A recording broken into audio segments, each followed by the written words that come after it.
Hey, how's it going, everyone? Thank you for joining us today on Shanice's channel. Today's an interesting session because the roles have been reversed. We're going to turn everything upside down, inside out, and I'm going to be the interviewer, and Shanice is going to be the guest, right? The VIP. And we're just going to see how things work out. Shanice is looking super confident. And I should also tell you, this place is ice cold, like cold as ice. So if it looks like I'm being a bit defensive, it's just that I'm very cold. I'm trying to warm up my body by hugging myself. But yeah, I thought this would be good because Shanice, I know on Sundays you've been going to a few sessions. I think the sessions are entitled "Living with Virtue," right? So these are like qualities from the Bhagavad Gita, and in particular, the last couple of sessions have been on humility and also qualities associated with humility. So I've been a bit jealous because I've been missing out on these sessions because I've got to be elsewhere. Even though I'm in the same building, I can't come to these things. And I really like to, I like to listen to other philosophers and other practitioners of spirituality present things, even if it's the same topic I know, but just everyone's got a unique insight on it. So I'm a little bit jealous of you and the other 20, 30 odd people that are going to these sessions. But the sessions are recorded, so if anyone wants a recording, let us know. But yeah, I thought therefore it'd be nice for me to try and understand a little bit about what you've been learning, okay. And yeah, just to get a different take on it and enhance my understanding of these topics as well. So in particular, we wanted to focus on humility, I think, today, isn't it? So like, yeah, maybe there's something you could say just sort of as a bit of an introduction on humility and why it's important and that sort of thing. Okay, so I'm just going to go through where we are at the moment. Okay. So we've been looking at the Bhagavad Gita, and we've been looking sort of specifically about Arjuna and his predicament in terms of just before the Bhagavad Gita is really spoken. We haven't really got into the depth of that, but we're more looking at the state of mind of Arjuna. Okay. So Arjuna, there's a big battle about to commence, and Krishna is in the chariot. He's driving the chariot, obviously, Finding out, but yeah, okay. Fine. Yeah, he's driving the chariot, and Arjuna is in the back, and Krishna pulls up the chariot in the middle of the two armies that are going to fight against each other. And the armies are all, the people in the armies, the head of the armies, are all related to each other, obviously. That that they're all related to each other. Okay. So it's not just a question of fighting people that you don't know, someone in an army, someone in a different country, right, something like that. It's people that you know, your friends, your family, people that you grew up with, your teachers. And it's not only, you've also got to understand that it is not something that is like a teacher at school. That teacher is more than sort of like your teacher at school. It's someone who's teaching you about life, someone who's going to be there through thick and thin. They're not just a teacher, but they're a family member. Right. And you sort of address them as a family member as well.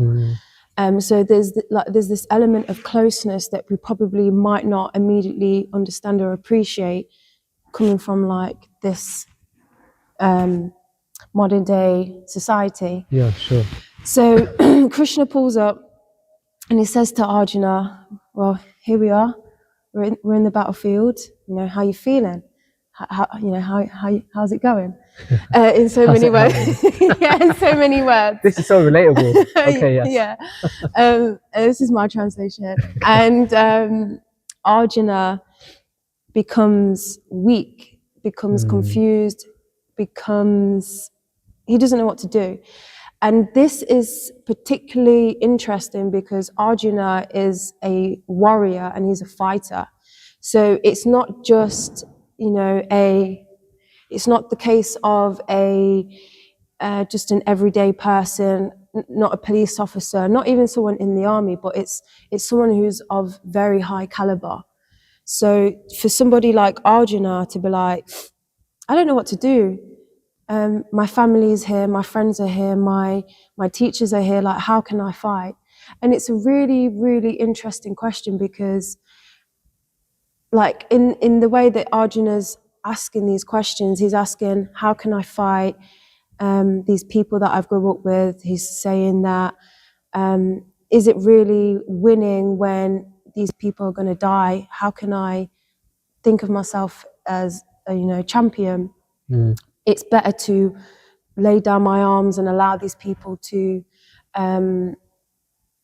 win rather than lose them. And it's a really, really good question, because I think that you can really relate that to sort of like your everyday life and the situations that you go through. Like sometimes you might allow someone to get away with something because you might think, oh, is it better for me to do this or do that?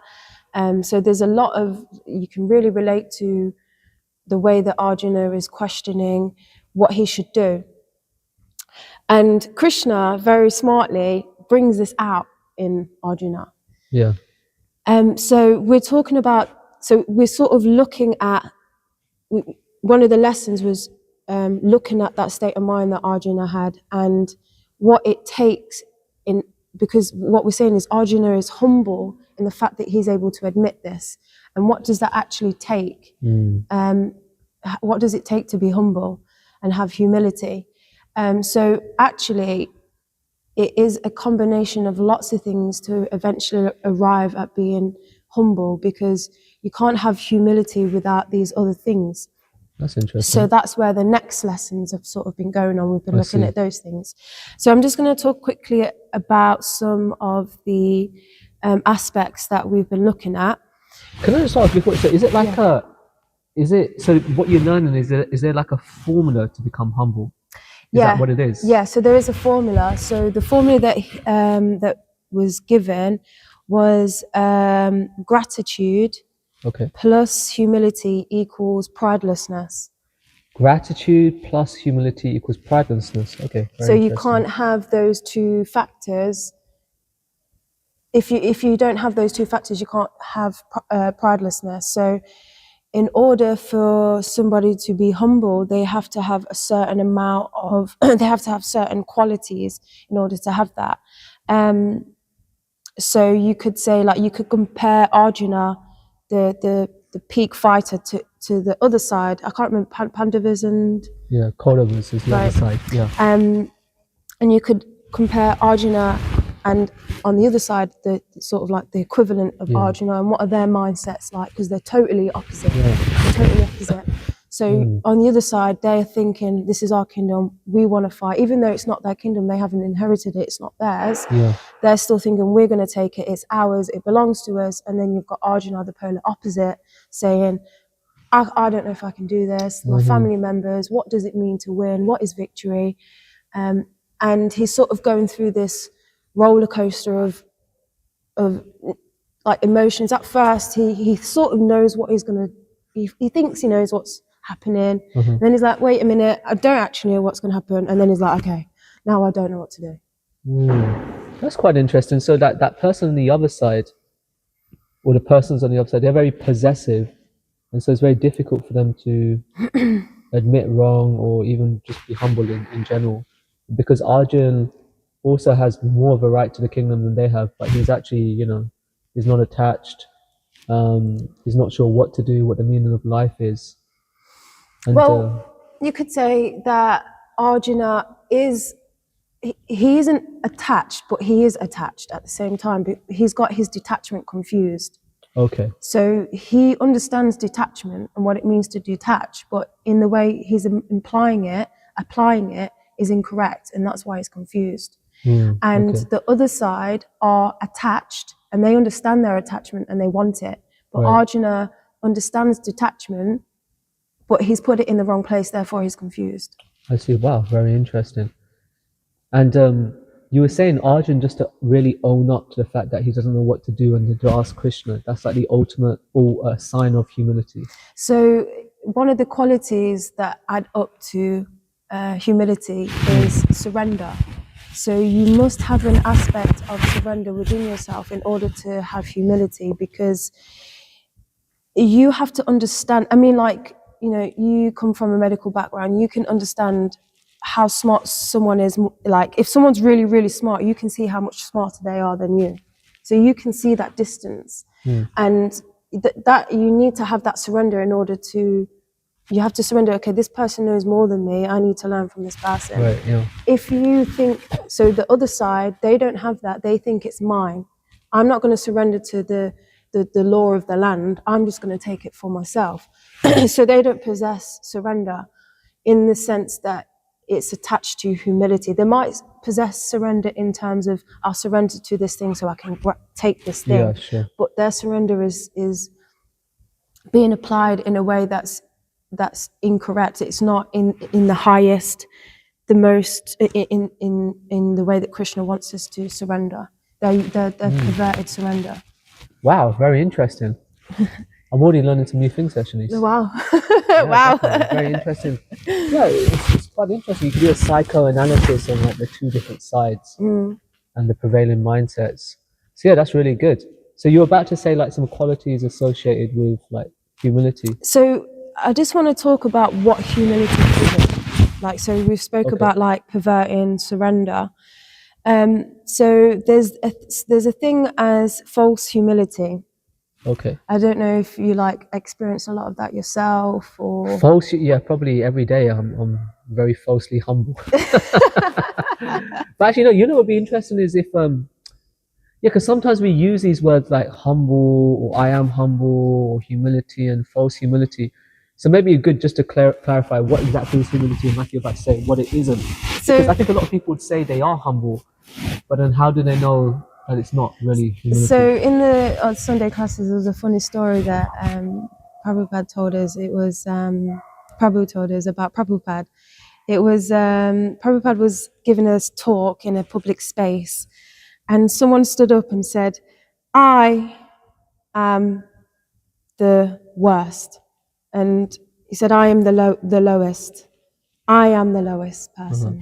And Prabhupada said, "Shut up. You are not anything. Sit down. You're not the most anything. Sit down." So like, I think that's like a really interesting example, like to say, I am the most, or I am the most anything is false humility in the sense that if you take it and put it in a negative way. Yeah. So to say I'm the most, I am selfish. I'm the weakest, or Yeah. It's a flip side. Okay, interesting. Yeah. So if you're using it like, not in the sense that, not to say that if you are actually good at something. Yeah, sure. That you are good at something. That's just a fact. That's just the way it is. You're not being, you're not being fake. You just, if you're good at math, you're good at math. That's just how it is. But if you are, it's almost like exaggerating how bad you are. Yeah. Or how good you I'm are. so terrible. You're not that terrible. Right. There's always someone worse than you. That's interesting because I think that's such a common turn of phrase. Most people say, "Yeah, I am the worst," or they exaggerate how bad they are at something or how poorly they feel. But that's a very interesting thing. So that's like generally, if someone thinks low of themselves, most people would say that's some sign of humility, if it's healthy anyway.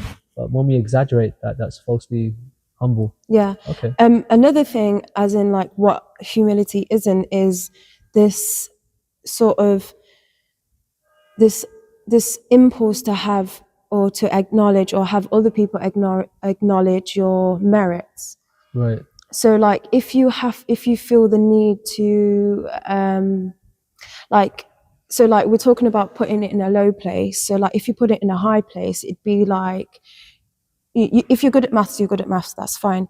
But if you sort of take it to the point where you're always talking about your achievements as if you're being humble, if that makes sense, like, yeah, I am number one in the world, therefore you sort of have to like pay me this kind of respect because I am number one at this certain thing. If you're taking something that you've done and imposing it in a way that is sort of wanting people to submit to you, that's also taking it to like the opposite side. Okay. Because there's a not hidden, because it's obvious to me at least, that there's a motivation there. So you're seeking some advantage out of that. Yeah, you're seeking some sort of validation, and it's exactly the polar opposite, and it still has the same motivation. You're seeking validation. You're seeking maybe people to give you some type of service or do something for you, or whatever. So it seems like humility is somewhere in between those two things, just being real with yourself. Yeah, just being real, because there's nothing wrong with being like, unless you're just sort of like feeling the need just to say it. Yeah. But like, if there's a situation that comes along and you are good at it, then do it. Yeah. Like, you know, if someone's bleeding out on the floor and you're a doctor and you know what to do, don't be like, oh, Sure, yeah. I'm the worst in the world. Yeah, that may not be Don't so do helpful. that. Yeah, Yeah, okay. don't do that. You need to. I understand like medicine in some aspect. I can help this person. It's not. You're not bragging. Yes, You're just it's being almost stating honest. the obvious, like, okay. Interesting. Yeah. Very interesting. Yeah. So basically, if you're good at something, you're just honest about it and you're not trying to seek an advantage out of it, you're not trying to see any recognition from it. And if you're not so good at something, you also just recognize that, but you don't exaggerate how bad you are, again, to sort of like get a lot of attention or sympathy or something like that. Yeah. I just want to talk about one more thing. Yeah. About what humility is. Yeah, and another aspect to humility, a quality that you have to have in order to have humility. Because I think humility is not. I don't like. I know it's a quality, but I think it's more than that. It's like a state of being. It's a state of being. Like you can't just be like humble. Like there's certain things that are attached to it in order to get to that place. Okay. And like the last So one, it's not something you can just like, I'm humble.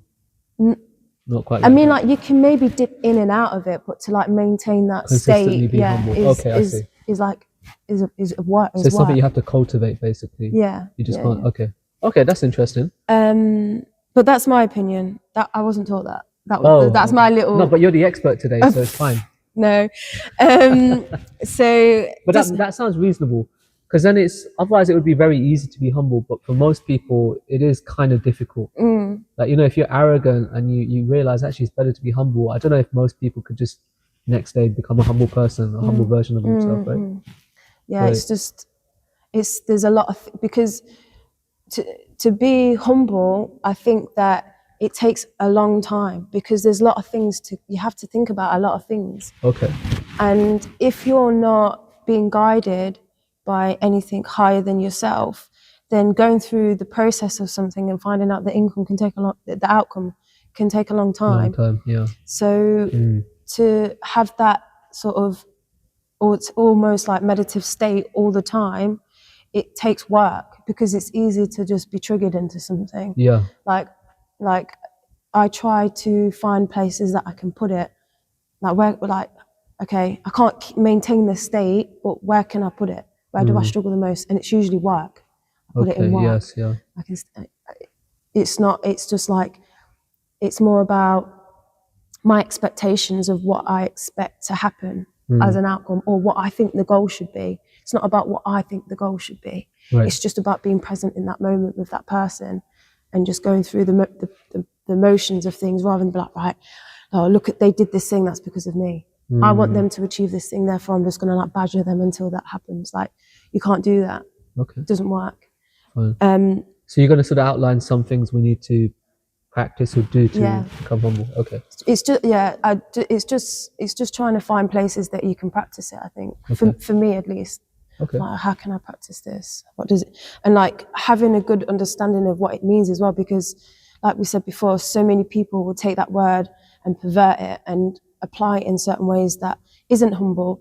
And they know, I feel like people know that it doesn't work, that isn't humble, because people will react in certain ways and people will call you out on it. But I don't know. Anyway, let me just move on to the last one. Really interesting. Okay, yeah.